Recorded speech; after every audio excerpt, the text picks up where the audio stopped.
Now, Dan, good morning to you.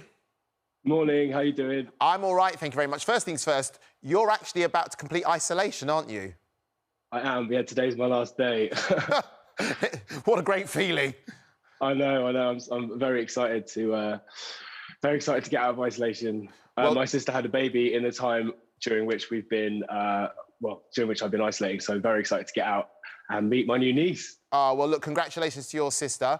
Love Not Thank War, you. which is on Sky Max tonight. Now, it's a unique combination, isn't it, of music and comedy? It is, yeah. It's in support of War Child, which obviously is an amazing organisation. Helping children who are in situations of conflict. And so they put together this amazing evening that we were lucky enough to be part of, with loads of stand-up and some brilliant music from loads of different artists and bands. And so yeah, we just very, very happy to be involved and really excited for people to see it tonight. It's a really fun show, and tune in at 8 o'clock On Sky Max. Now, again, Yes. you enjoyed it yourself, not just performing, but I gather you were literally standing on the sidelines watching everybody else perform. Who else might we see tonight? I was so excited to be at a gig. It's I think for a lot of people it's been a while. We watched Elbow playing, and Rudimental, and Miles Kane and Corin Bailey Ray. I was like a very excited fan, sort of sneaking out from backstage up on the balcony to watch as much as I could. It was very exciting. So yeah, I'm very much looking forward to everyone else getting to see it tonight. And obviously, it was really fun getting to play ourselves as well. It's it's been an odd couple of years, hasn't it? Hasn't it just? Especially, and you've had COVID. This is your second go at COVID, hasn't it? Yeah, it is. Yeah, luckily I've been okay. But yeah, it's very real, and obviously it's kind of, particularly in London, it's pretty much everywhere at the moment.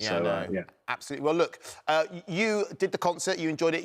It's not the first time you and the boys have got involved in supporting charity. How important is it for you to use your platform to help others? I think we just feel so lucky to be able to be in a band and make music with our lives, but also as our job. And I think it's a responsibility, as much as you can, to use the platform that you've got to talk about things you think are important. Obviously, sort of not to ram it down anyone's throat, but at the same time, I think we, particularly over the last couple of years, have been, very fortunate, to have a roof over our heads and to be able to do the job that we love in some ways. So yeah, when it comes to things like a charity like War Child, who have an amazing relationship with music and artists and bands, I think anything we can do in the position that we're in, as fortunate as we are to be able to make music, to amplify these organisations that do such amazing work, obviously we will do it. And obviously I can see that you're in London right now, and this, you sung on the Grenfell single as well, which obviously, being a Londoner, or at least being in London, must have been really close to your heart. Yeah, of course. I lived in that part of town for a bit when I was a bit younger, and it's just absolutely heartbreaking seeing, watching that unfurl, and the sort of frustrations around the response and everything. So yeah, again, people often look at kind of musicians and artists becoming involved in charity with a bit of cynicism, but I think anything to sort of help people sort of stop and think about things that are really important for a minute, and hopefully kind of amplify a cause and potentially raise some money by doing something that's also doubling up as as diverting or entertaining for other people. It feels like a complete no-brainer. Do you know what, Dan? I think your T-shirt says it all, really. Your T-shirt genuinely says it all. Because it had a caption, I couldn't see that. It's Love Not War. These, I think, are on sale as like a limited edition merch piece for the gig tonight. So anyone that likes it and believes in this message, go out and grab one. It's a good thing. Love is a good thing. Look, you've also done an MTV special, I know. I didn't even know MTV still played music. I thought it was just all cribs and catfish. You've done an MTV special as well, haven't you? We did MTV Unplugged, which, when we were growing up, we were watching like the Nirvana one, and obviously like Jay-Z's done one. So many amazing artists, The Cure.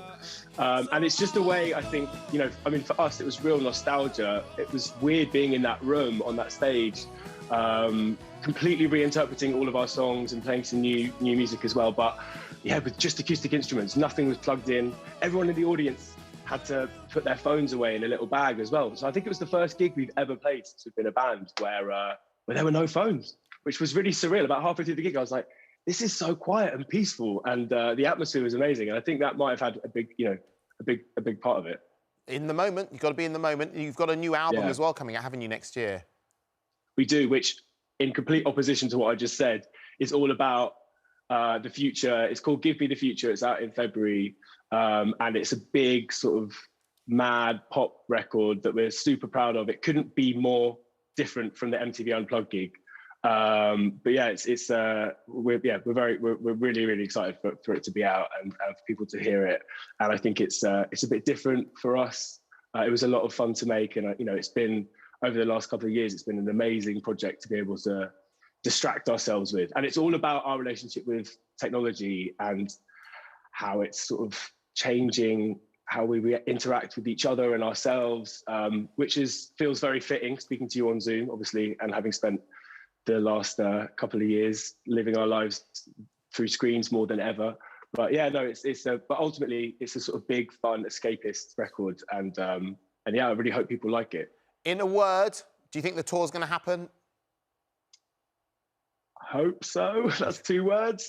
Yes. But I think in common parlance, people roll it together. I'll count that as 1 word. Dan, thank you very much.